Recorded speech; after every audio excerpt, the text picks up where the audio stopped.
ગુજરાતના હવામાન શાસ્ત્રી અંબાલાલ પટેલ હવામાન અંગેની સચોટ આગાહીઓ માટે જાણીતા છે. વરસાદથી લઈને વાવાઝોડા સુધીની તેમની આગાહીઓ સાચી પડતી હોય છે. પરંતુ તમને એક વાત યાદ અપાવી દઈએ કે થોડા સમય પહેલાં અંબાલાલ પટેલે એક રાજકીય આગાહી કરીને ખળભળાટ મચાવી દીધો હતો.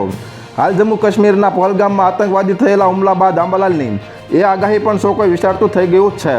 આ રાજકીય આગાહીને પગલે અનેક તર્ક વિતર્ક સર્જાયા છે. ગુજરાતમાં આવેલા વિનાશક ભૂકંપની સચોટ આગાહી કરનાર અંબાલાલ પટેલ ફરી એકવાર ચર્ચામાં છે.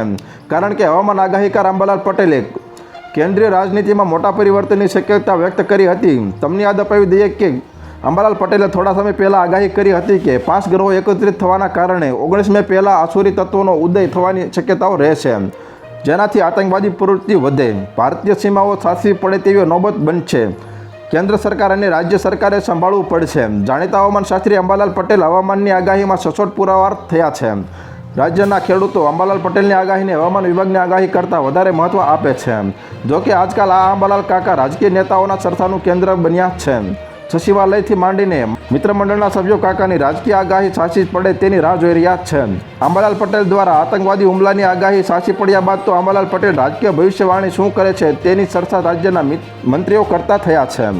તો હાલ અત્યાર માટે આટલું જ મિત્રો. ફરી મળીએ નવી અપડેટ સાથે. તે પહેલાં વિડીયોને લાઇક કરી ઓનલી ગુજરાત ન્યૂઝ ચેનલને સબસ્ક્રાઇબ કરી દો અને પાછા આવેલું બેલ આઇકન પણ દબાવી દો, જેથી તમને નવી નવી ખબરો મળતી રહે.